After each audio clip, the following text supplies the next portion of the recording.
Muy buenas tardes a todos y a todas.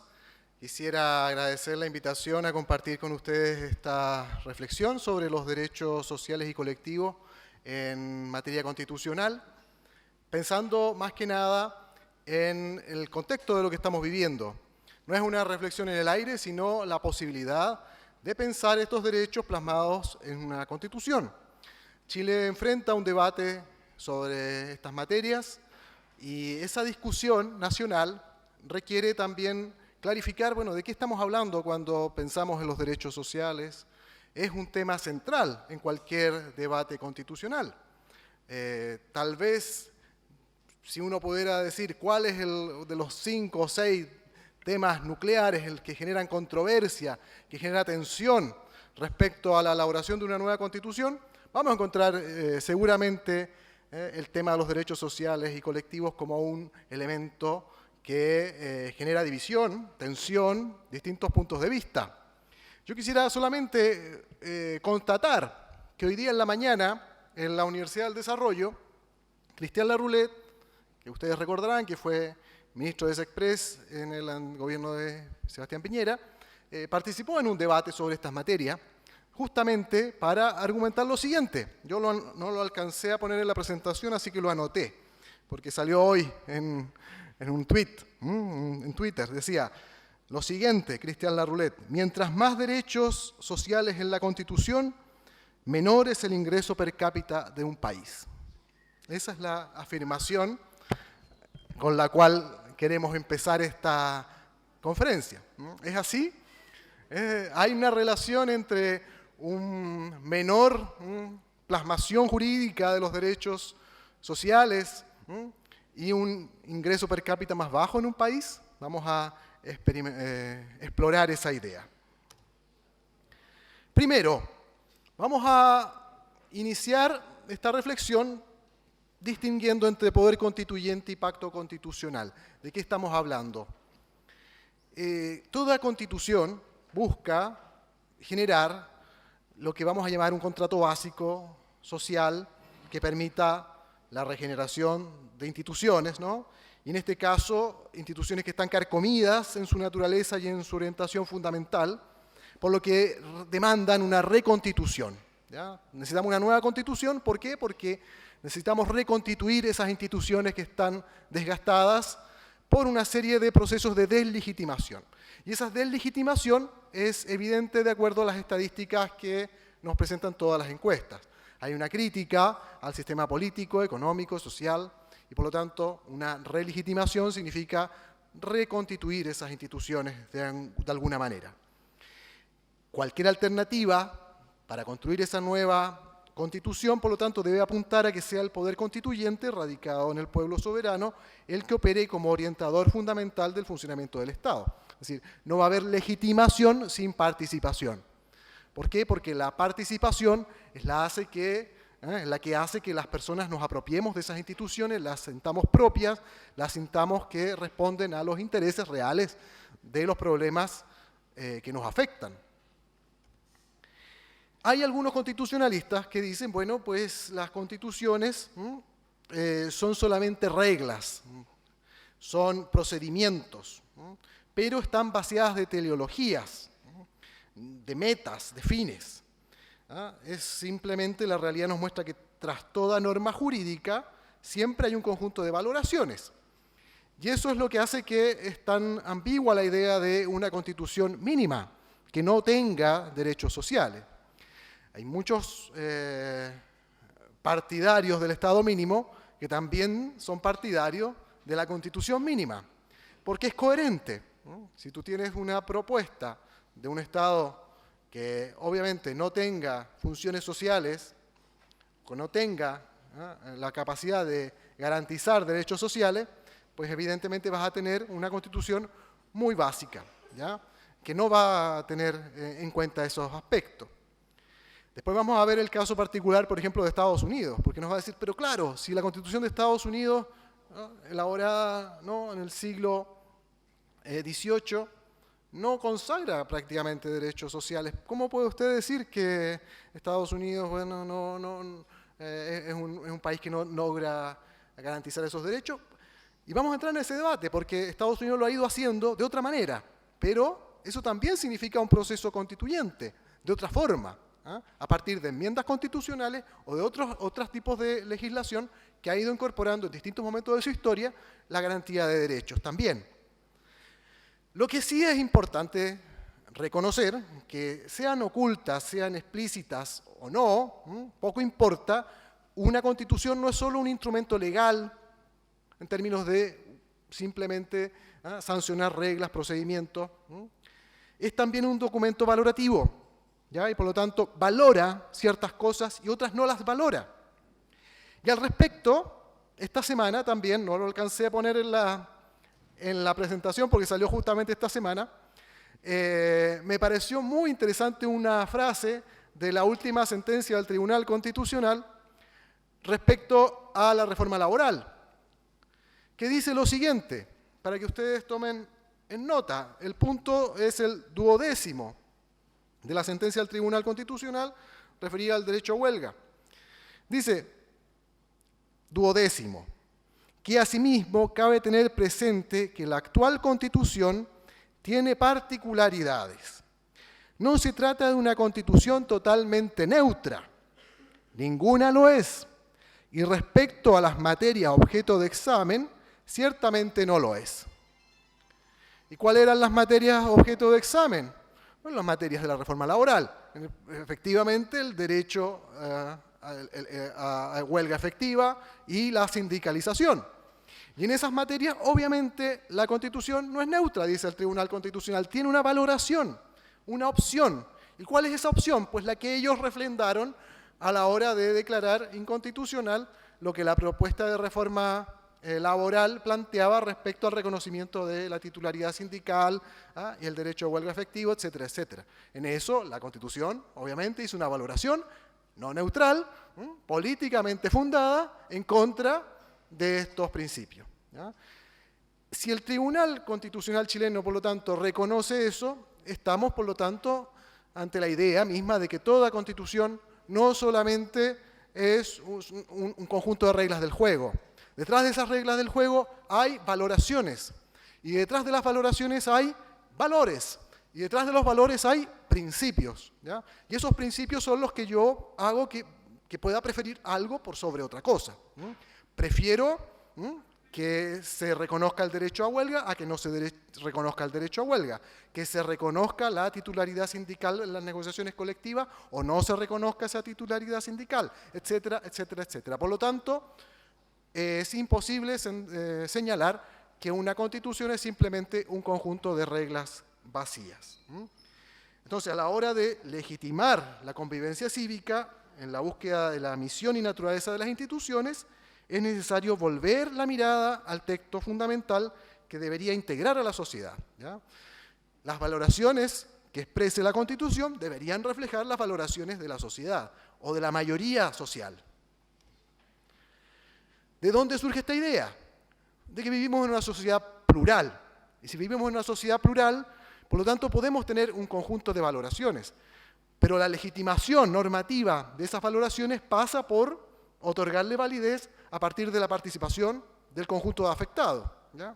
Eso es lo que dice, en síntesis, ¿no?, lo que llamamos la ética del discurso, ¿ya?, que ha propuesto Habermas, Apel, otros autores, ¿no? Y dice lo siguiente en el principio del discurso: únicamente pueden aspirar a validez aquellas normas que consiguen o pueden conseguir la aprobación de todos los participantes en un discurso práctico. Como no todos vamos a estar de acuerdo en lo mismo, y esa aprobación nunca será unánime, exige, por lo tanto, que el principio democrático opere como principio legitimador de los cauces normativos. Entonces, si ese es el principio teórico, pues ¿cómo se plasma eso en una Constitución? La Constitución, nos dice Lowenstein, que es uno de los teóricos sobre las teorías de la Constitución más reputados, la historia del constitucionalismo no es sino la búsqueda por el hombre político de las limitaciones del poder absoluto ejercido por los detentadores del poder, así como el esfuerzo de establecer una justificación espiritual, moral o ética de la autoridad en lugar de un sometimiento ciego a la facticidad de la autoridad existente. Frente a la facticidad del poder, que simplemente se impone por la fuerza, por el poder de las armas, por el ciego y nudo, ¿no?, poder absoluto que se impone simplemente por su capricho y por su capacidad de coacción, el constitucionalismo propone una limitación de ese poder a partir de una justificación que tiene otro cariz, ¿ya?, otra norma, ¿no? En sentido es espiritual, es moral, es ético, en la medida en que reconoce en el poder del pueblo soberano el mandante de esos principios. Vamos a hacer un breve recorrido histórico para mostrar que eso ha ido plasmándose históricamente en distintos momentos y que en esa plasmación los derechos civiles y los derechos sociales siempre han ido integrándose y nunca, en la medida en que se han reconocido integralmente en los procesos constitucionales, se han disociado. Aunque obviamente hay constituciones como la chilena que buscan disociar los derechos civiles y políticos y los derechos sociales, culturales o colectivos de los pueblos, ¿ya? Y esa disociación es también una valoración política. Nosotros cuando hablamos de constitución siempre hablamos de que es una carta magna, ¿ya? Una carta magna porque nos recordamos de que uno de los primeros textos en Occidente, al cual le otorgamos un valor constitucional,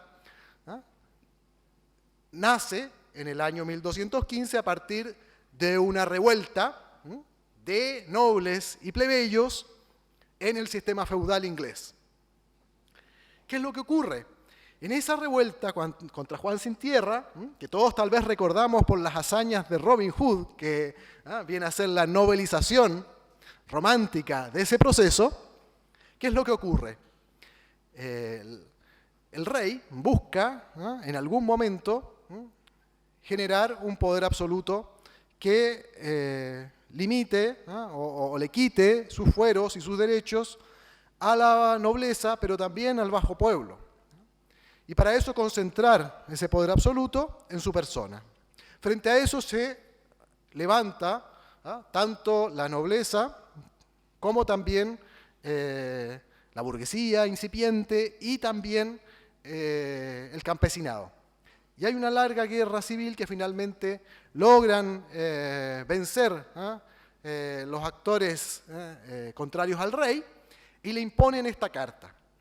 Y el rey en esa imagen ahí que ustedes ven, ¿no?, firma ese texto que está sobre esa mesa, le colocan esos sellos, esas bulas, y con eso refrendan una serie de privilegios, derechos, fueros que permiten a los nobles mantener ciertos controles territoriales y ciertos derechos de participación en la corte, derechos políticos.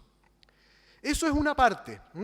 Son derechos políticos consagrados en esa Carta Magna que fueron refrendados en ese texto y por lo tanto garantizaron una cierta participación política que limitaba el poder del rey. Pero además, y eso normalmente es poco conocido y se olvida en la historia constitucional, en 1217 se agregó a la Carta Magna, que se consagraba esos derechos civiles y políticos, principalmente de la nobleza, una Carta de los Bosques. Y la Carta de los Bosques garantiza lo que hoy día llamamos derechos sociales. ¿Por qué decimos que la Carta de los Bosques vino a garantizar esos derechos sociales? Porque fue la exigencia ahí, ya no de la nobleza, sino justamente del mundo de los trabajadores, de los campesinos, de los artesanos, de las personas que vivían en situación tal vez de miseria, fundamentalmente viviendo en la economía de subsistencia. ¿Y dónde vivían esas personas? ¿O de qué vivían? Fundamentalmente del acceso a una serie de bienes comunes que radicaban o que estaban en el mundo de los bosques, ¿ya? Si ustedes volvemos al ejemplo de Robin Hood y su banda, que ellos viven en el bosque, lo que ellos están tratando de preservar es ese acceso al bosque. ¿Para qué? Para evitar los cercamientos de los bosques. Porque el gran peligro para ellos era que se privatizaran esos lugares de los cuales ellos obtenían todo su sustento. Porque ¿qué es lo que había en el bosque? Había madera para poder construir, había una serie de frutos silvestres que servían para el sustento, había pesca en el río, había pequeña minería, había lugares para poder fabricar artesanía y comerciar, había arcilla para crear alfarería, había un sinnúmero de recursos a los cuales los pobres tenían acceso y que garantizaba su vida, su existencia, el derecho a vivir. La privatización de ese acceso implicaba la anulación de su existencia y por lo tanto garantizar el acceso significaba el derecho a la vida. ¿Ya? Y eso se garantizó con esta Carta de los Bosques, que jurídicamente en el Reino Unido sigue vigente, ¿ya? A pesar de que ya han pasado ya más de 800 años.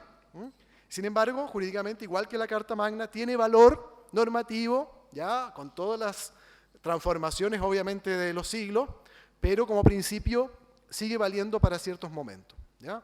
Entonces, la Carta de los Bosques nos muestra que es el hecho de poder constitucionalizar unos derechos, de elevar una petitio iuris, una petición de derechos, ¿no? Parte siempre desde un sujeto, ¿no? O un sujeto colectivo que reclama tanto derechos civiles y políticos, es decir, participación, reconocimiento, ciudadanía política, como también ciudadanía social, que se plasma en el acceso directo a un cierto derecho a la vida.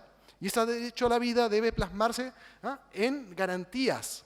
Y en este caso, la Carta de los Bosques es la garantía de que los pobres podían acceder al bosque y sacar leña, podían sacar carbón, podían sacar arcilla, podían pescar, podían cazar, podían vivir, podían obtener medicinas a partir de las hierbas medicinales, podían establecer una economía de subsistencia. Este tipo de proceso se dio en toda la Europa medieval, no es una excepción inglesa. Uno, si lo lleva a la tradición hispánica, va a ver lo mismo refrendado en todas las cartas de fueros y constituciones que se dieron, por ejemplo, en lo que en ese momento eran las distintas Españas, digamos, los reinos hispánicos de la península hispánica. ¿Ya? La Carta de Fueros de Aragón, los fueros de Valencia, de Vizcaya, las constituciones de Cataluña, etc. En todos vamos a encontrar la misma lógica, donde se garantizan una serie de derechos civiles y políticos, obviamente jerarquizados porque era una sociedad feudal donde el clero tenía unos derechos, la nobleza tenía otros, el pueblo ya no tenía otros, pero también se garantizaban una serie de accesos comunes. Y esos accesos comunes eran derechos sociales, por ejemplo, derecho al molino. Todo habitante del pueblo tenía derecho a acceso al molino colectivo del pueblo y en ese molino podía obtener su harina. ¿Ya?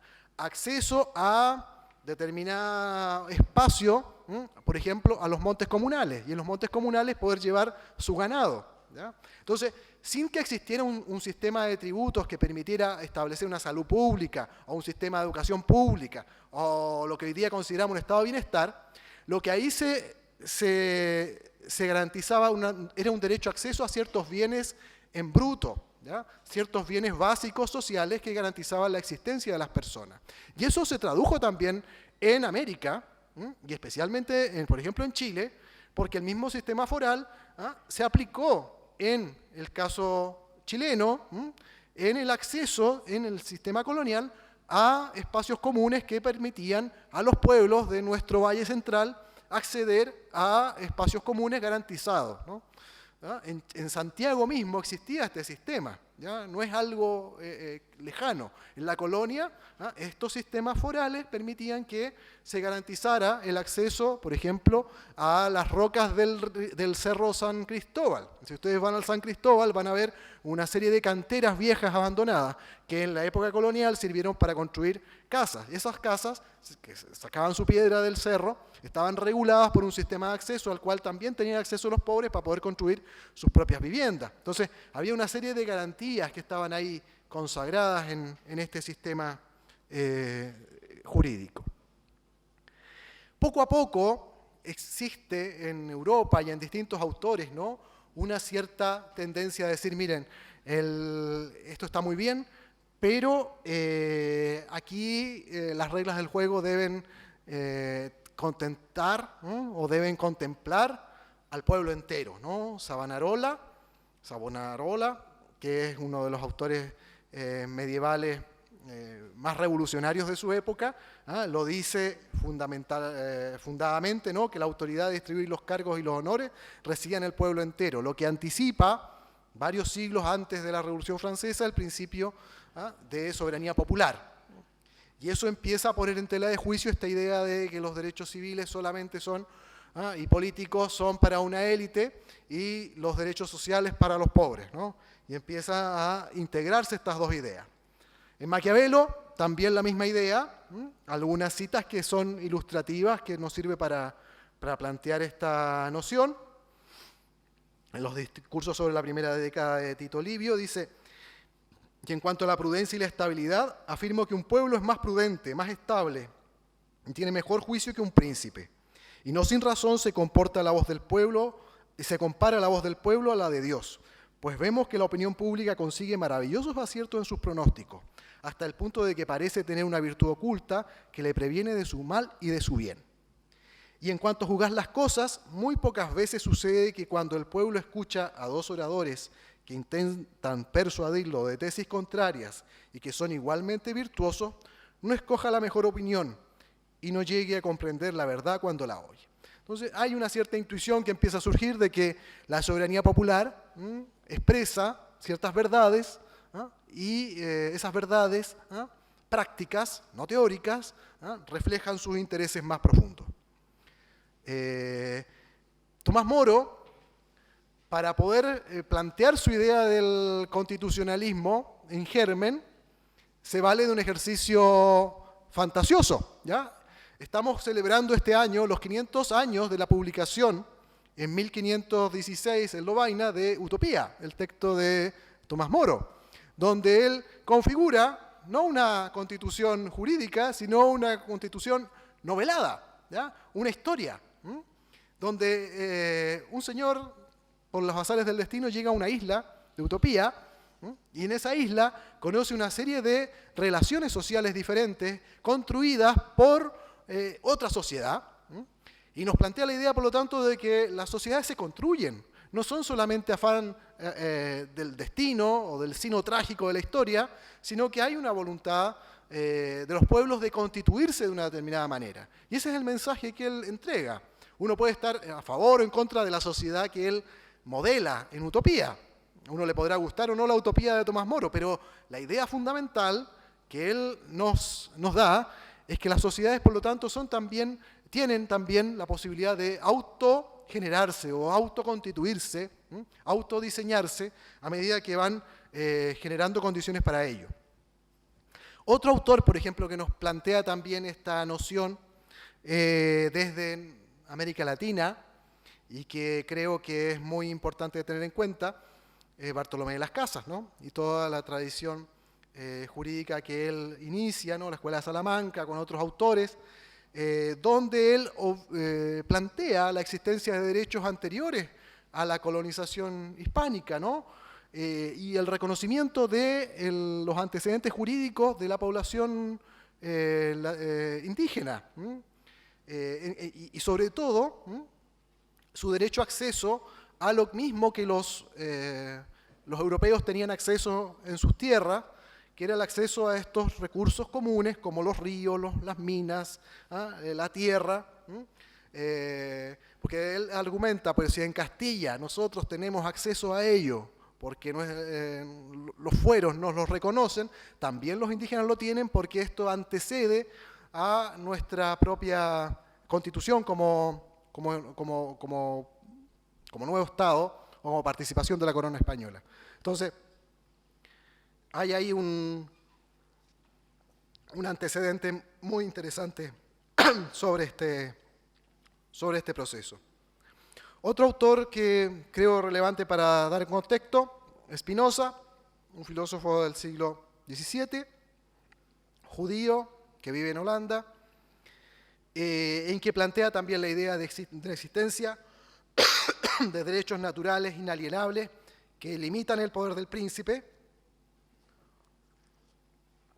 comenzando por la libertad de expresión y la libertad de conciencia, pero a partir de ahí también el reconocimiento de ciertos derechos que van por el derecho a la vida. Y ese derecho a la vida, por lo tanto, debe estar también plasmado y garantizado en este proceso. Locke, otro filósofo fundamental en la teoría constitucional, nos plantea una idea importante respecto a la soberanía popular en el segundo tratado del gobierno civil. Los autores normalmente lo llaman el llamado al cielo, la apelación al cielo, ¿ya? Y que es muy famosa porque fue antecedente para que se pudiera dar después la independencia americana, ¿ya? La frase textual es la siguiente: el pueblo tiene el derecho a reservarse la última decisión, derecho que corresponde a todo el género humano, cuando no hay sobre la tierra apelación posible. Cuando nadie te reconoce tu derecho, tú tienes el derecho fundamental a apelar al cielo, ¿ya? Y ese apelar al cielo para Locke es el derecho a juzgar si no hay o no hay causa justa para dirigir su apelación a los cielos. Y nadie piense que esto da fundamentos para que haya desórdenes, pues este principio no se pone en funcionamiento hasta que los abusos padecidos por el pueblo son tan grandes que la mayoría repara en ellos, se cansa de ellos y tiene necesidad de enmendarlo. Entonces, cuando nadie te hace justicia, cuando el pueblo ha sido sistemáticamente vulnerado en sus derechos, pues tiene este derecho fundamental último, de apelar a los cielos, ¿ya? Y él lo entiende por eso como un derecho a rebelarse.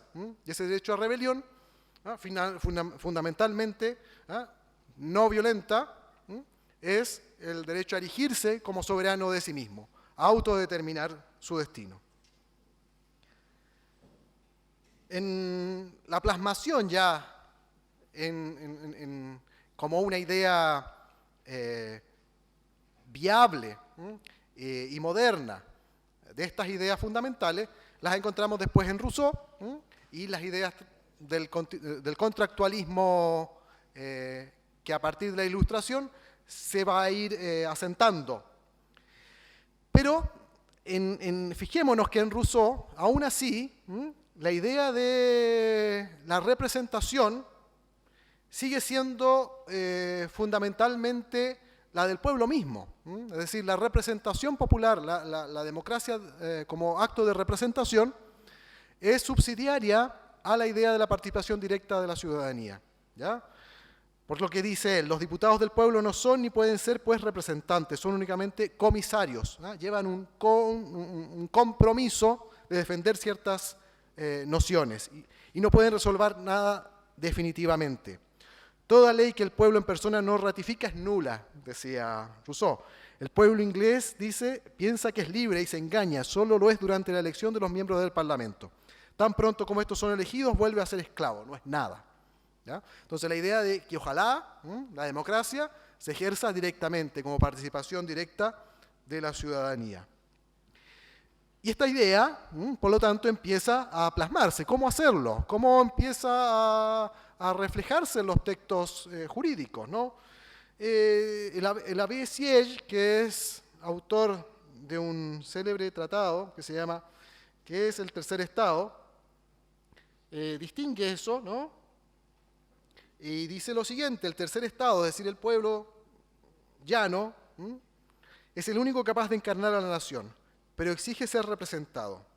El poder constituyente es omnipotente y limitado, pero solo podía actuar de manera excepcional para luego ceder a la lógica limitada de poderes constituidos e institucionales. De ahí surge la idea, entonces, por lo tanto, como no podemos, como nos dice Rousseau, participar todo el día, a cada rato, directamente en la construcción de las leyes, construimos un sistema de un poder constituyente constituido, ya que está instituido para poder llevar adelante estos procesos. Pero para eso también es necesario garantizar ciertos derechos fundamentales que se fundan, dicen ellos, ¿no?, en el uso de razón.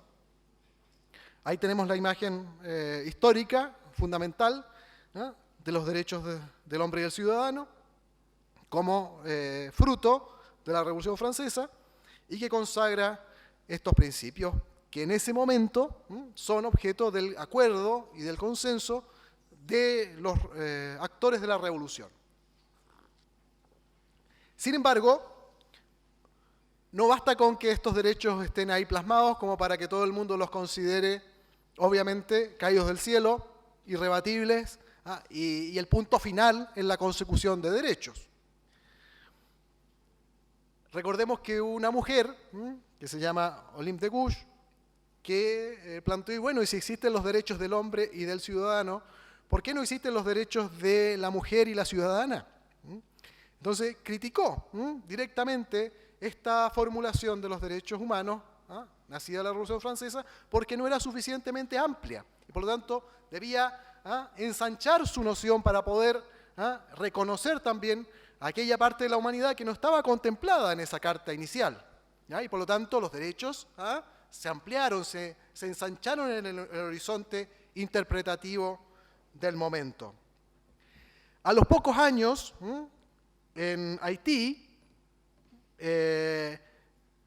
viendo lo que ocurría en Francia, en el mismo momento casi, ¿no? 1794, Toussaint de Louverture, que es el iniciador de la rebelión de los esclavos en Haití, dice, bueno, pero si estos derechos humanos son legítimos en Francia, ¿por qué no son legítimos para nosotros? Porque nosotros somos negros, porque nosotros tenemos otra raza.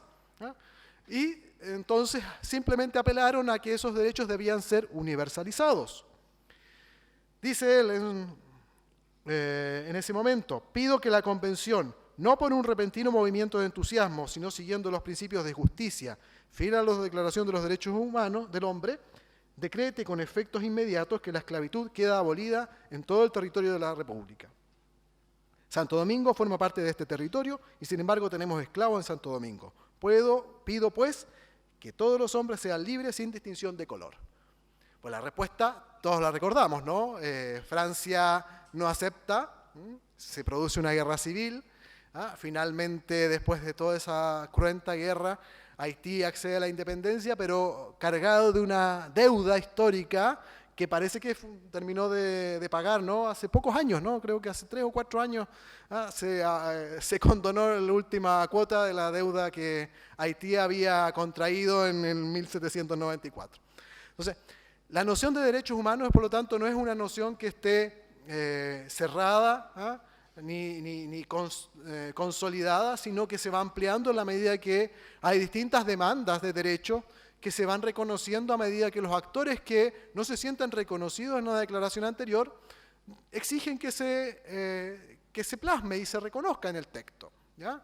En este caso, mujeres, haitianos, otras personas, ¿no? En el siglo XIX, quienes toman la palabra es el movimiento obrero, ¿no? Y ese movimiento obrero exige plasmar en derechos laborales lo que ellos estaban considerando como una legítima exigencia de derechos fundamentales, ¿no? En ese periodo, uno de los movimientos más importantes en Inglaterra es lo que llaman el cartismo. Y el cartismo se llama así porque ellos publican cartas como la que está puesta ahí en esa imagen, que es una carta, los 6 puntos del pueblo, la Carta de los 6 puntos del pueblo, de 1838, donde la gente, este movimiento obrero, ¿qué pedía? Sufragio universal masculino para mayores de 21 años, carácter secreto del voto, sueldo anual para los diputados. ¿Por qué querían que se les pagara? Porque si no se les pagaba solo podía participar los ricos o la nobleza. Renovación anual del Parlamento, es decir, que no se eternizaran en el cargo. Abolición de los requisitos de propiedad para acceder al Parlamento y establecimiento de circunscripciones legales que aseguraran la representación del mismo número de votantes, ¿ya? En ese momento, por lo tanto, sus demandas fundamentales eran políticas, ¿ya? De representación política, porque sabían que sin esa representación directa no iban a poder acceder a otras reivindicaciones sociales que estaban en toda su agenda. Finalmente, el conjunto de luchas sociales que se dan en el siglo XIX, unidas, digamos, de distintas matrices, logran plasmarse en un acuerdo social o en un gran, por decirlo así, consenso teórico, que León de Witt llama, ¿no?, un poco como principio de solidaridad social, ¿no?, como principio del Estado social de Derecho, y que lo define de esta manera. Él es uno de los teóricos del constitucionalismo a inicio del siglo XX, que formula esta idea de la siguiente manera: la obligación del Estado es hacer todas las leyes que sean necesarias para asegurar la realización de la solidaridad social en materia de trabajo, asistencia y educación. Para ello, era indispensable que la propiedad privada sea igualmente vista no como un derecho, sino como un deber, como una función social capaz de garantizar la resolución armoniosa de las contradicciones de clase. ¿Por qué? Porque De Witt y muchos otros empiezan a considerar que en función de las demandas que los distintos movimientos sociales, laborales, sindicales, etcétera, habían elaborado y habían puesto en el tapete en el siglo anterior, era necesario redefinir la idea misma de propiedad. Por lo tanto, cambiar la noción individualista, propietaria, absoluta, y matizarla por una tradición que otorga al derecho de propiedad ciertas responsabilidades, que llamamos normalmente una función social. Y el tener una función social en la propiedad significa que, al ser propietario, no solamente tengo un derecho, sino también tengo un deber. Y ese deber significa que yo pongo esa propiedad al servicio de un bien común.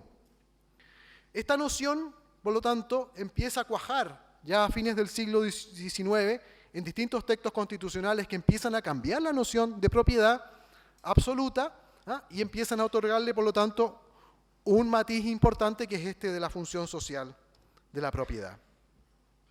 Una de las primeras constituciones que empiezan a reconocer activamente los derechos sociales es la Constitución mexicana, que nace después de la Revolución. Ustedes recordarán a Emiliano Zapata, Pancho Villa y otros personajes de novela casi legendarios. Y más allá de la imagen novelesca que nos reflejan sus sombreros, sus bigotes, sus pistolones, lo que hay ahí es una demanda por reconocimiento constitucional de derechos, fundamentalmente de acceso a ¿qué cosa? A la tierra y a la educación, ¿ya?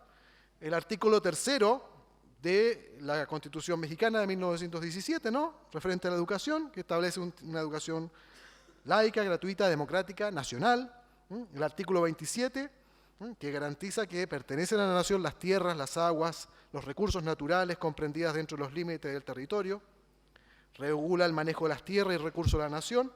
Y el artículo 123, que toda persona tiene el derecho al trabajo digno y socialmente útil, ¿no?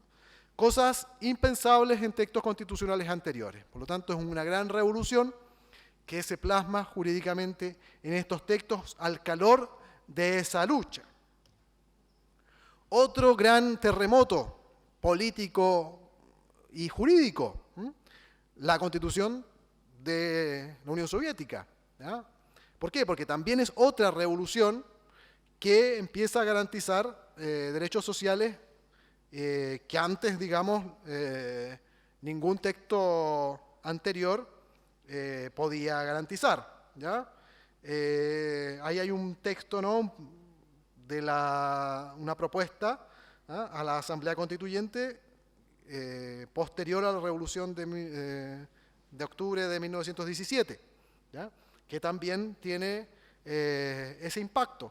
Más allá, digamos, de la misma Unión Soviética, lo que provoca esto es que todos los estados, digamos, tienen que repensar su propia existencia debido a que hay derechos nuevos que empiezan a ser debatidos en escena y puestos en debate y en tensión. ¿Qué refleja eso? Que hay estados que, sin asumir el modelo soviético, sí empiezan a reconocer derechos sociales bastante ampliamente. Por ejemplo, la Constitución alemana de Weimar, después de la Primera Guerra Mundial, que es la primera república después del Imperio prusiano, digamos, y la caída del Imperio alemán después de la Primera Guerra Mundial, que reconoce también estos derechos sociales en su primera versión. Esa Constitución alemana de 1919 es el gran fundamento para que sirve de borrador a la redacción de una Constitución más familiar para nosotros, que es la de España, la República Española en 1931, que también asume como borrador y como molde, digamos, la Constitución alemana de 1919 y la adapta a la realidad española, ¿ya? Entonces ahí hay un un giro, ¿no? ¿Qué pasa en Estados Unidos? En Estados Unidos, como no hay, la Constitución forma parte, digamos, de su identidad nacional desde su nacimiento. Todos los cambios constitucionales han venido por dos vías, ¿no?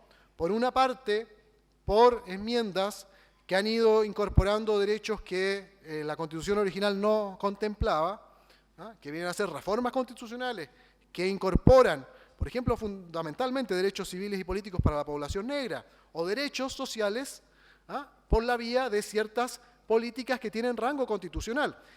Y en los años 30, ¿no?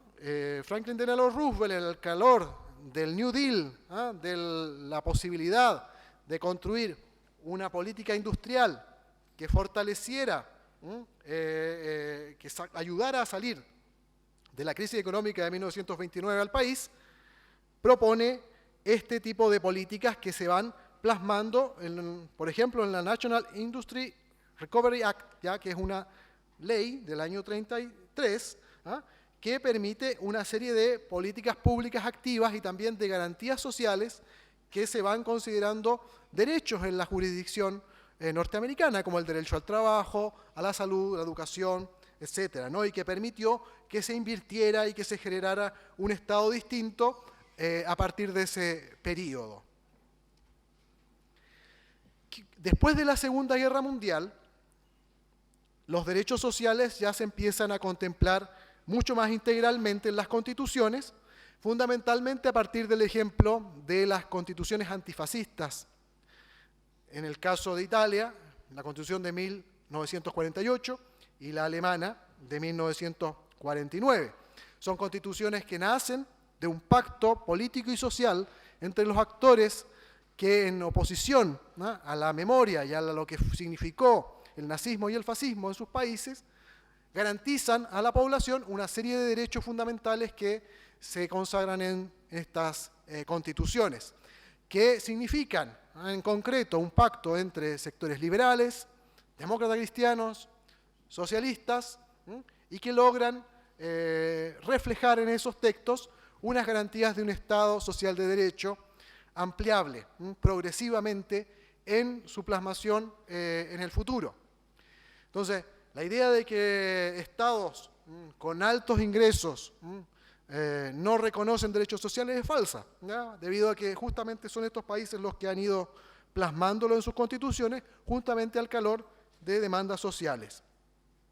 Pero el fundamento de poder demandar y exigir que las constituciones tengan en cuenta derechos civiles y políticos, pero también sociales, culturales, ambientales, derechos de los pueblos, derechos de tercera o de cuarta generación, nace justamente con la Declaración de Derechos Humanos de 1948. ¿No? Es ese texto el que nos obliga a que nuestros ordenamientos constitucionales se vayan adecuando a lo que ahí se ha ido ratificando por parte de nuestros estados y que ha ido reflejando esta larga historia que hemos reseñado en esta pequeña repaso histórico de cientos de años en que la población ha ido haciendo esta petitio iuris ampliable de derechos que se van institucionalizando a medida que se van plasmando en la jurisprudencia concreta. Esta reflexión ha tenido que entrar también a precisar desde sí misma qué es lo que se debe entender por derechos humanos, cuál es la relación interna entre los derechos humanos, cuál es su campo, digamos, de articulación, ¿ya? Y el documento, a mi juicio, más importante al respecto, desde 1948 hasta la fecha, es la Conferencia Mundial sobre Derechos Humanos, que se decanta en la Declaración y Programa de Acción de Viena de 1993, que formula la siguiente afirmación, que creo que es de importancia gravitante. Todos los derechos humanos, nos dice, son universales, indivisibles, interdependientes y están relacionados entre sí. ¿Y eso por qué? ¿Por qué se tuvo que hacer esa afirmación? Porque desde 1948 surge un debate en donde ciertos autores o ciertos países también empiezan a hacer una distinción arbitraria para privilegiar un tipo de derechos por sobre otro. Por un lado, Occidente dice, bueno, sí, nosotros vamos a reconocer como derechos fundamentales, en general, los derechos civiles y políticos, la democracia, la participación, la libertad de expresión, la libertad económica. Pero no vamos a considerar en el mismo estatus los derechos sociales y económicos, culturales. ¿Ya? Por su parte, lo que en ese momento era el campo socialista o la Unión Soviética, sus aliados, dicen, no, nosotros vamos a considerar fundamentalmente como derechos humanos los derechos económicos, sociales y culturales, y vamos a garantizarlos. ¿Ya? Pero sobre los derechos civiles y políticos mejor no hablemos porque eso es una herramienta antirrevolucionaria. Entonces, ese debate que estuvo tan central en la Guerra Fría, centró falsamente la discusión en cuál era más importante y cuál era menos importante. Si teníamos que respetar los derechos civiles y políticos, pero teníamos que menoscabar los derechos sociales y culturales, económicos, o teníamos que respetar los derechos sociales y económicos y poner en receso, para poderlos cumplir, los derechos y libertades, los derechos civiles y políticos y las libertades públicas. Hoy, después de todo ese debate, en 1993, después de la caída del muro, finalmente la humanidad parece que toma conciencia de sí misma y dice, mira, la verdad es que es un debate estéril.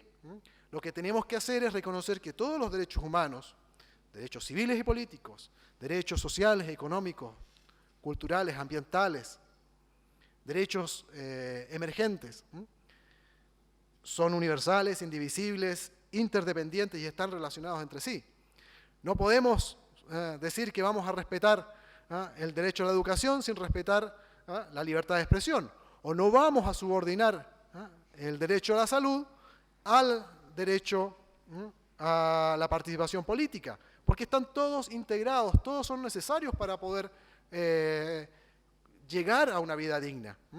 Y por lo tanto, quienes separan o diseccionan falsamente derechos humanos de primera y derechos de segunda, o derechos que se deben exigir y derechos que pueden ser postergados, pues simplemente lo que no tienen en cuenta es que los seres humanos somos una sola cosa, ¿ya? Una entidad integrada donde tenemos tanto necesidades de participación, de protagonismo, de reconocimiento cívico, como también de derechos a la vida plasmados en derechos económicos y sociales.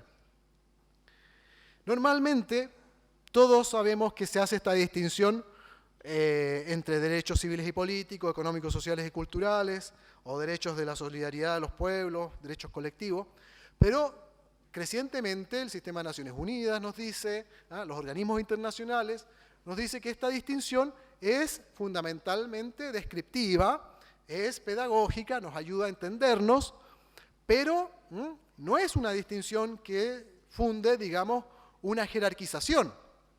Y por lo tanto, es necesario trabajar para poder hacer este reconocimiento de derechos de manera integral. ¿Qué entendemos bajamente por derechos económicos, sociales y culturales? Lo que nosotros contemplamos normalmente, ¿no?, como derecho a la salud, a la vivienda, a la propiedad, derecho a la pensión, al deporte, aprovechar el tiempo libre, un estatuto al trabajo, unas garantías en el trabajo, a la negociación negativa o convención de trabajo, condiciones equitativas y satisfactorias de trabajo, formación y habilitación y técnica del empleado por parte del empleador, derecho a la huelga, salvo los servicios públicos esenciales, etc. Este tipo de derechos, por lo tanto, son derechos humanos y deben ser considerados también integralmente. La última mirada, la que yo creo que es la más integradora de los derechos sociales, la ha planteado Naciones Unidas el año recién pasado, a partir de lo que llamamos, ¿no?, los Objetivos Globales de Desarrollo Sustentable. Estos Global Goals, que son 17 grandes metas que todos los países miembros de Naciones Unidas han declarado como deseables y a los cuales se han comprometido a llegar a avanzar con objetivos bastante cuantificables al año 2030. En septiembre del año pasado, la presidenta Bachelet y muchos jefes de Estado de todo el mundo en Nueva York proclamaron esta carta, ¿ya?, estos objetivos, ¿no?, que incluye superación de la pobreza, fin del hambre, derecho a la salud, a la educación, igualdad de género, al agua y la sanidad, a energías renovables, al buen trabajo y al crecimiento económico, a infraestructuras, innovaciones y infraestructuras, a la reducción de las desigualdades, a ciudades sustentables, al derecho, digamos, a la acción climática, a una mejor vida, etcétera, a derechos ambientales en general, a la paz y la justicia, etcétera. Todas estas metas que Naciones Unidas ha proclamado, las proclama justamente porque esas metas constituyen también derechos de la población. No son solamente deseos de buena crianza, ni anhelos abstractos a los cuales nosotros no deberíamos estar también mandatados de poner todo nuestro empeño y toda nuestra energía para poder lograr avanzar de aquí al 2030 en su consecución. Por lo tanto, esta carta, a mi juicio, constituye uno de los elementos fundantes para reclamar que los derechos sociales puedan ser reconocidos en nuestra Constitución. Porque justamente desarrollo hoy día no es solamente el crecimiento del PIB, no es solamente el incremento de la tasa de ganancia, es fundamentalmente el logro de estas metas. Y por lo tanto, la nueva Constitución, si algo debería garantizar o algo debería ayudarnos a hacer, es lograr estas metas al 2030. Nuestra Constitución, nuestra nueva Constitución, debería ser la Constitución de los Global Goals, debería ser la Constitución que nos permita llegar a las metas que como humanidad nos estamos planteando para esa fecha, y a la cual nosotros deberíamos poder poner nuestra energía. Hablar de derechos sociales significa también ampliar la noción de ciudadanía.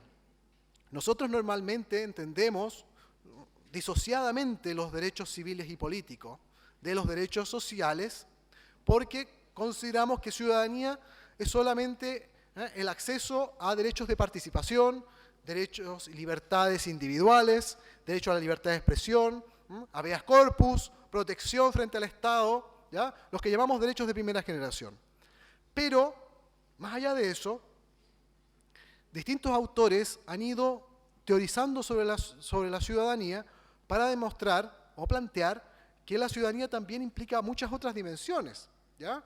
El autor clave en materia de ciudadanía social se llama Thomas Marshall y es un autor de la posguerra inglesa, ¿ya? Después de la Segunda Guerra Mundial, que él plantea una idea de ciudadanía social. ¿Y por qué lo hace? Porque quiere ampliar la idea de derechos, no solo de los derechos como libertades individuales, sino también de garantías básicas que deben ser resguardadas por parte del Estado. Y dice que ciudadanía es fundamentalmente un Estado que se concede a los miembros de pleno derecho de una comunidad. Sus beneficiarios son iguales en cuanto a los derechos y obligaciones que implica.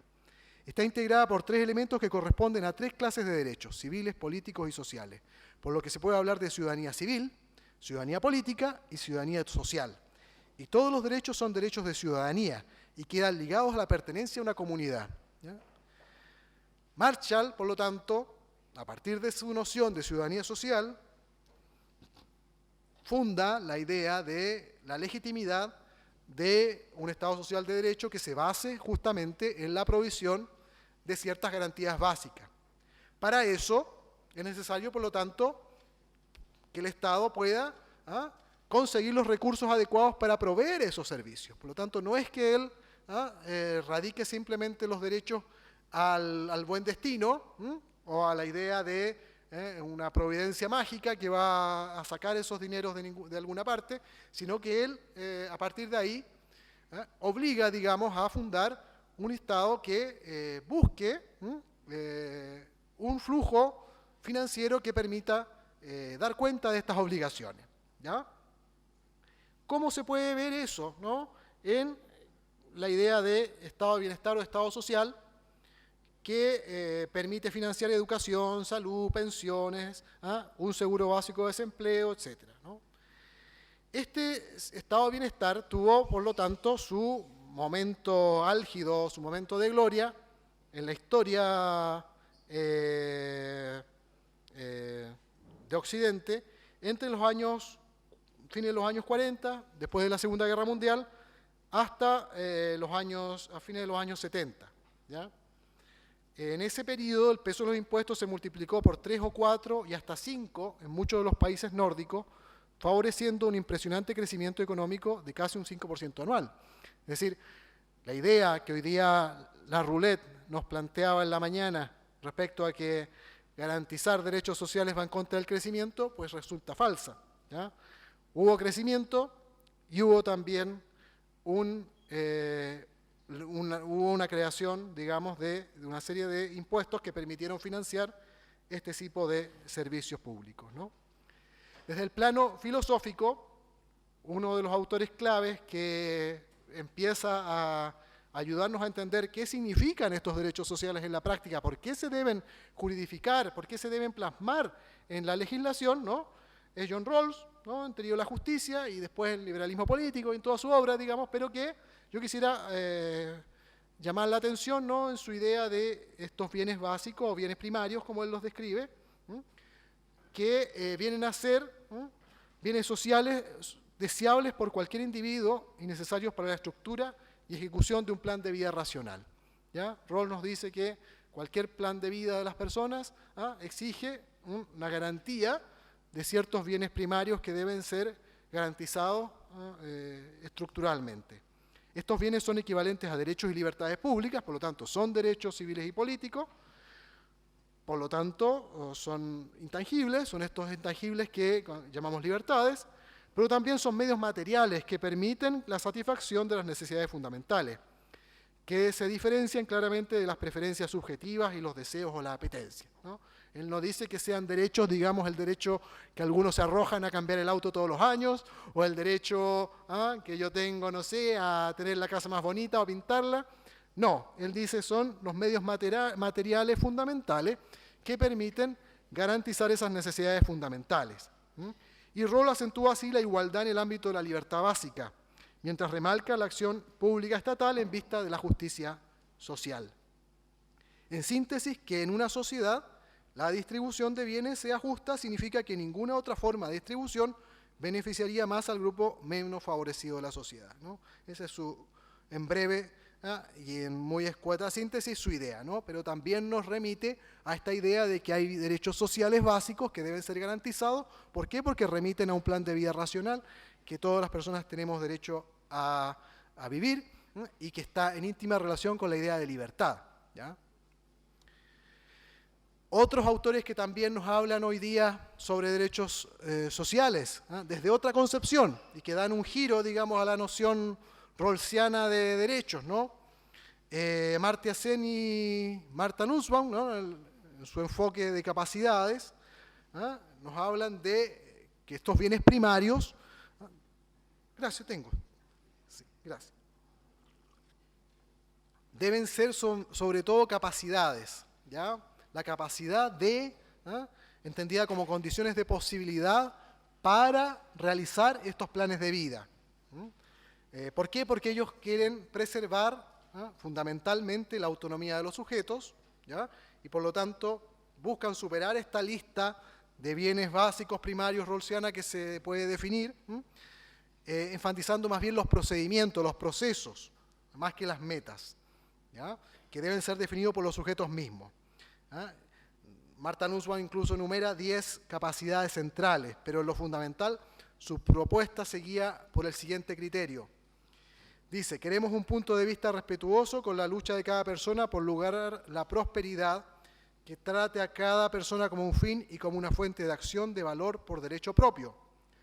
Parte de este bien significa no dictar qué es el bien como mínimo para los adultos y como mínimo en algunos aspectos esenciales, dejando a los individuos al margen amplio para los tipos de acciones y para una afiliación significativa. Pero este mismo respeto supone adoptar una postura firme en lo que respecta a las condiciones que permiten a las personas actuar según su propio entender, libre de las tiranías impuestas por la política y la tradición. Es decir, generar un marco donde las personas puedan acceder a esas capacidades básicas que el Estado en cierta medida viene a garantizar. ¿Ya? No los bienes mismos, sino las capacidades de acceso. ¿Ya? hay muchas críticas a ese enfoque, ¿no? Por ejemplo, Skidelki, un autor también inglés, dice que Sen y Nussbaum, al tratar de definir esas capacidades, se olvidan que los bienes básicos muchas veces son cosas, materiales, son objetos, son recursos, son espacios, son hospitales, son escuelas, son aulas, son sillas que están ahí, puestas para que la gente pueda sentarse a aprender. Son medicinas, son transportes, son trenes que se mueven para que tú llegues al lugar que quieres asistir. Si no existen esos medios materiales, por lo tanto, muy difícilmente el solo hecho de tener la capacidad de tomar el tren basta. Tú tienes que tener el vehículo material que garantiza el acceso a la buena vida misma, a la vida digna misma, ¿ya? Él da el siguiente ejemplo. Imaginemos dos sociedades. En una no hay hospitales y en otra hay hospitales pero nadie los utiliza. En una de ellas existe la capacidad para la salud y en la otra no. Pero no hay duda de que lo que importa es que ambas poblaciones están igualmente enfermas. En ambas, claro está, no se enfrentan a un problema político, a un problema de acción de Estado, ¿ya? Entonces, frente a este dilema de una sociedad donde no hay hospitales y en otra hay hospitales, pero la gente no es capaz de utilizarlo, existen, por lo tanto, necesidades dobles. Necesidad de que la gente pueda ser capaz de ir al hospital, porque tiene la libertad de asistir al hospital, porque no es esclavo, porque no está en un régimen de servidumbre que le impide trasladarse, porque el empleador en este caso le otorga el permiso para asistir al hospital y curarse, ¿ya? Esas garantías básicas de libertad para poder ir al hospital, pero eso no quiere decir que no deba existir las bases materiales que garantizan esa provisión de salud, que es el hospital mismo, ¿ya? Y muchas veces ese olvido hace que simplemente no integremos ambas dimensiones de los derechos civiles y políticos con los derechos sociales y económicos. Una autora que a mí me parece interesante, que permite integrar ambas dimensiones, y con esto voy a ir cerrando para que después tomemos el café, se llama De la Cortina, y ella ha planteado una idea de mínimos de justicia, ¿ya? ¿Y qué serían esos mínimos de justicia? La idea de que es posible fijar muy claramente unos estándares que expresen la dimensión social de la ciudadanía, tal como lo hizo Marshall en los años 50, con el fin de superar esta idea de ciudadanos capacitados pero que no pueden acceder a bienes básicos, como también la libertad de poder decir, mira, hay bienes que obviamente no pueden ser considerados bienes sociales o derechos sociales básicos, ¿ya? Hacer esa distinción es muy importante debido a que, obviamente, lo que no puede garantizar una Constitución es el derecho, por ejemplo, a la felicidad, ¿ya? Lo que puede garantizar es un derecho a la justicia. ¿Y por qué es importante hacer esta distinción? Porque muchas veces esperamos que el Estado nos provea ese deseo de felicidad absoluta que solamente va a nacer de la búsqueda individual de cada persona. Pero sí lo que debe estar garantizado son esos mínimos de justicia, esos mínimos de dignidad que permitan que cada persona pueda tener una vida digna en el tiempo y que no esté condicionada para poder después buscar esa felicidad y esa buena vida que va a ser felicitante en su propio despliegue existencial. Un último autor que creo interesante a la hora de pensar los derechos sociales. Este es un autor italiano, se llama Stefano Rodotà, y yo creo que complementa muy bien las ideas anteriores de Rawls, las ideas de Cortina, las ideas de Skidelski y de otros, para decir que en el campo de los derechos sociales el futuro debería volver a retomar la idea del acceso por sobre la idea de simplemente los derechos nominales, que muchas veces se plasman en las constituciones y que después no resultan efectivos. ¿Por qué él hace esta reflexión? debido a que todos sabemos que a partir de los años 70, el estado de bienestar que se construye bajo la idea de Thomas Marshall, de la idea de un compromiso activo del Estado por medio de un sistema tributario progresivo, entra en crisis, ¿ya?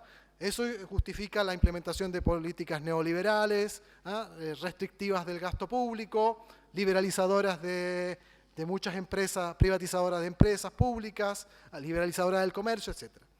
Todas esas políticas, obviamente, hoy día son realidad y es muy difícil salir de ellas de manera automática, ¿ya? ¿Por qué? Porque ya se han constituido, digamos, en una dinámica en nuestras sociedades, ¿ya? Y por lo tanto salir de ellas no es cosa fácil, requiere también generar un nuevo sistema productivo, un cambio muy, muy complejo que requiere muchas dimensiones de transformación. Él dice, mira, lo que es importante en esta etapa para poder garantizar derechos sociales, ¿ya? Dice, un programa mínimo debería estar centrado en un acceso a unos bienes mínimos que se consideren comunes y que permitan lo que él llama la constitucionalización de la persona. Él dice, emergiendo desde abajo hacia arriba, se podría elaborar un constitucionalismo de las necesidades materiales. ¿Y qué es este constitucionalismo de las necesidades materiales? Es identificar una serie de bienes indispensables para la supervivencia. Por ejemplo, el derecho al agua o a la alimentación, como también fundamentales para garantizar la igualdad y el libre desarrollo de la personalidad, como los bienes ligados a la información y el conocimiento. Entonces él dice, miren, acá hay una serie de bienes materiales básicos, ¿ya?, que las sociedades podemos llegar a contabilizar, podemos llegar a identificar y que podrían ser la base de un constitucionalismo de las necesidades materiales que nos permite salvaguardar estos mínimos de justicia. Él, por ejemplo, plantea la idea que el agua no puede estar simplemente, como en la Constitución chilena o en nuestro ordenamiento jurídico, liberado al mercado, sino que debería haber una constitucionalización de su acceso como un derecho básico. ¿Por qué? Porque el agua, obviamente, forma parte de esas necesidades y esas condiciones de posibilidad de la existencia digna de las personas.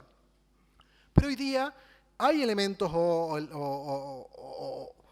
por lo decirlo así, sistemas tecnológicos sin los cuales no somos iguales ante la ley, no somos iguales ante el mercado, no somos iguales ante las distintas instituciones con las cuales nos desarrollamos.